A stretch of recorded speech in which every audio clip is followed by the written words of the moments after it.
What up? K-Rugs, the sober dog, with Gemma, the other sober dog. Yeah. Coming at you today with 12 tips to rebuild your life after addiction.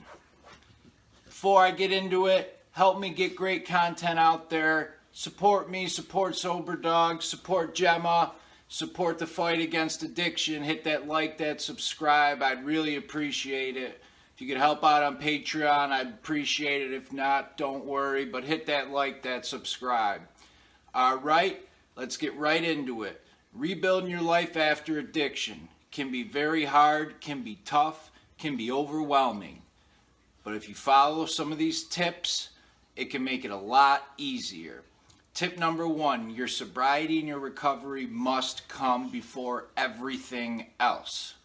That might sound very selfish, especially for people with kids. Before everything, well, think about it. If you put your kids ahead of your sobriety, soon enough you're going to be back out there drinking or drugging, and then you're going to lose your kids and your family. So you have to put your sobriety before everything else, and then everything after that follows. Putting your sobriety and your recovery first is actually the least selfish thing you can do, because that ensures that you're there for your kids, you're there for your parents, you're there for your job, you're the best you could be at, every aspect of life because you're clean and sober. Number 2, patience is the key. Patience is the key. We didn't destroy our lives overnight. The first time I used drugs, all of a sudden the next day, everything was destroyed. No. It took years. My addiction got worse and progressed. So my life is not going to be fixed overnight. I think a lot of people have unrealistic expectations. I know I did. That, first week sober, well, why isn't my credit score up? Why don't I have a job? Why don't I have my license back? Patience is the key. Just like it took time to destroy everything, unfortunately, it's going to take a lot of time to rebuild everything. Number 3, break tasks down into small chunks. This one, I think, is very important. It could be very overwhelming. Let's say you're a month sober and you're looking at, I gotta, pay these 10 bills. I gotta get a job. I gotta get my license. I gotta build my credit score up. I gotta go to court. I gotta rebuild relationships with these 10 people. Blah, blah, blah. Break things down. Like something I did is I took all the bills and stuff that I didn't pay during my addiction and jail and stuff. Okay, I'm going to focus on student loans. And I concentrated on that for a week, took care of them, or at least got them in order, and then the next week moved on to the next one, the car insurance or whatever. So break things down into little tasks and don't worry about the other one.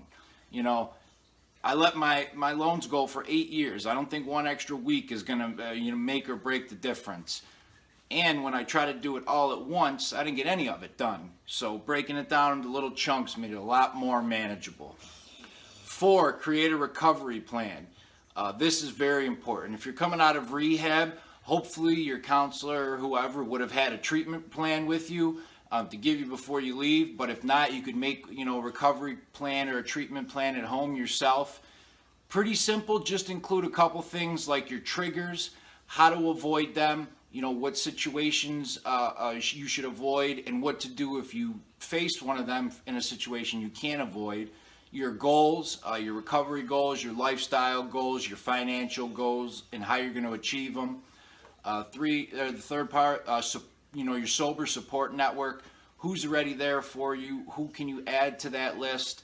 Who's in your support network that's sober, recovery themselves, and who might be just a family member in your support network. Emergency phone numbers, people you can call if you're having a craving or a relapse or a really bad situation. Dates and times and locations of meetings or counselors' numbers you can call if you're having a rough time. Motivation for staying clean and sober, and schedule to incorporate the proper amount of sleep and exercise into your life. So these are the things that should be in your treatment plan. Just take a quick minute and write that out, and if you could do that, that's a great little treatment plan to get going. Number 5, relationships take time to repair. When we're rebuilding our life in addiction, we expect everyone, I know I did, expect everyone to go at my pace.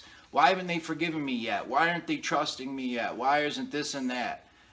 All I can control is me and my actions and my attitude. If somebody else doesn't forgive me for 8 months or 8 years or never, I can't control that, and I have to accept that. So relationships take time to repair, and the best way to repair those relationships is by action. Most addicts, I know, especially my case and all the addicts I've talked to, we said, I won't do this again, I'm sorry, a million times, to where it doesn't mean anything anymore. So words at that point, there was a lot of broken promises. Action helps rebuild those relationships. Number 6, there is no one size fits all in sobriety. A lot of people, a lot of programs, a lot of counselors, Gemma, will say you got to do this, you got to do that, you got to do this. There's a couple things I think are essential, like a support network, ongoing recovery, mental health treatment, things like that, if that's part of your addiction. But there is no one size fits all for sobriety. So there's no exact way you have to do your program. Every person, every addiction, every recovery program is different. So if yours is a mix of, exercise, 12-step meetings, and an outpatient, hey, if that works for you, great. Mine's got a little bit of the animals involved, some 12-step, some rock recovery fitness, and I incorporate all that into my sobriety program, and some Soberdogs. The videos and stuff I'm doing help me stay sober and hopefully help others stay sober. Number 7, don't rush into a relationship. I've seen many times people that are maybe, a month, 2 months, 5 months sober, get in a relationship with someone else because they're trying to fill that hole from the drugs being gone or the alcohol. They want to fill it with a relationship, and then they become obsessed with the relationship or the new person, and then 4 or 5 months later they break up, and now they're devastated and they go back out and use. So don't rush into a relationship. Work on rebuilding yourself and repairing your life, and let the relationship come with time. Number 8, incorporate an exercise program into your life. Exercise is very important. All right, Gemma wants to leave us. I'm a football player, so football, I always exercised. For a lot of people, exercise wasn't part of their life or, their past program or whatever. Still, incorporate exercise. Even a half-hour walk 3-4 times a week helps clear your head, helps get those endorphins going, just helps put you in a better mindset. So incorporate that exercise. Great new people you can meet. We're in Rochester, New York. If there's a rock recovery fitness type place in your town, look it up. For us, rock recovery started in Rochester. It's sober living through fitness. So you can go to their center and a bunch of people are together and we can all exercise, bond, work out, things like that, and everyone's sober. Number 9, your brain is going to take months, if not years, to repair, but a positive lifestyle can help the process along. So we did a lot of damage to our brains during addiction, whether it was alcohol, prescription pills, heroin, cocaine, meth, whatever. We did a lot of damage to our brain, specifically our frontal lobe region and our emotional regions. Like Dr. Patricia Halligan, an addiction specialist, explains, the emotional and frontal lobe areas, they get impacted the most. So, for example, making a decision. Addicts in early recovery and during addiction tend to be very kind of irrational. They don't have that 5-7 second pause where our brain or a healthy brain would say, oh no, that's a bad decision, I shouldn't do that. We have trouble with that. Literally, it's in the brain chemistry. But with time, that will help rebuild itself and get back to normal. Brain scans have shown that after 90 days of sobriety, cocaine addicts' brains start to return back to normal. Meth takes the longest according to Dr. Patricia Halligan, meth users, their brain takes the longest to recover back to normal. And sometimes it's not going to go back to completely normal, but as normal as it's going to get. Either way, it's going to take time. Positive changes can help that process. Eating healthy, exercise, bonding with other people, doing meditation, doing these positive things can help give your brain that boost to repair better, quicker, faster. But it's still going to take time. Number 10, lean on others for support. There's a reason programs like AA, NA, HA, Al-Anon, Rock Recovery, there's a reason all these programs have been around so long and have such a positive success rate. People bond and lean on each other and can work with each other. When Bob's having a tough day, I help him. When I'm having a tough day, Bob helps me, and we both help, Susie when she's having a tough day, so on and so forth. So lean on others when you're having a tough day. It was very hard for me to ask anybody for help. It still is sometimes, but I had to learn to say, hey, I'm struggling today, I need help. Because my alternative was go out and use. And staying sober had to be the most important, even if that meant, being vulnerable and asking for help. Very important. Number 11, get treatment for other illnesses or issues. Many of us addicts have mental health issues, eating disorders, gambling issues, sex issues, anything like that, health issues, whatever it is, you got to work on that and treat it too. Because if you work on your sobriety and your recovery and get that in a good place and keep working on that, but you have, a major gambling problem that you never worked on or faced, then slowly but surely that gambling problem is most likely going to either become your new addiction or lead you back into the drugs and alcohol. So make sure you get treatment for whatever else you got to. For me, it was mental health, ongoing treatment for anxiety, for depression, because of all the concussions I've had with football. So these are things I have to constantly treat. If I let my mental health go, my depression goes nuts. My depression goes nuts, I think about using. If I think about using, I lose everything. So my mental health is part of my recovery. To me, it has to be, or else there is no recovery because it'll slowly lead me back to drugs.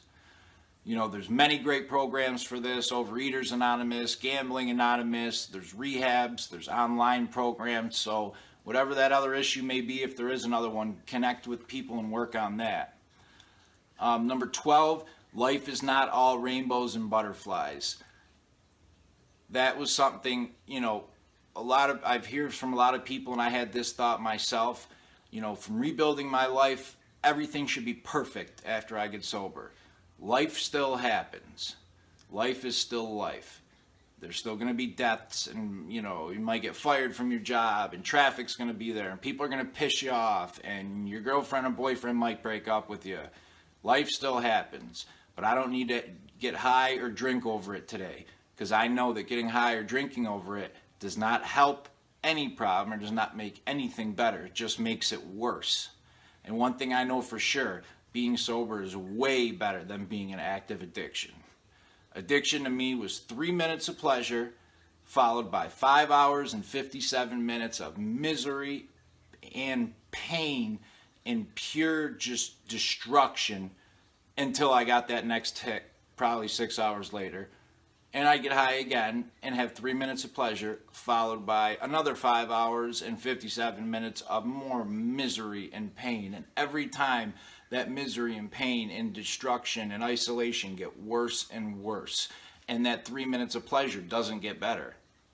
It slowly goes down when I build up a tolerance to the point where I barely feel it at the end. So to me, being sober is way better. Having patience, we can rebuild our lives, and people can get out there and you can do great things and have a fun, purposeful, awesome life. And my bonus 13th tip, even though she left us, incorporate animals into your recovery if you can, if you love animals. Animals are a great way to incorporate into your recovery. All right, everyone, those are my 12 tips to rebuild your life after addiction. Remember, you got to have patience. Our lives weren't destroyed overnight. We're not going to rebuild them overnight. But small steps, little chunks at a time, and we can get back not only to where we were, a whole new life way above that. All right? Hit that like, that subscribe. I'll see y'all later. See ya.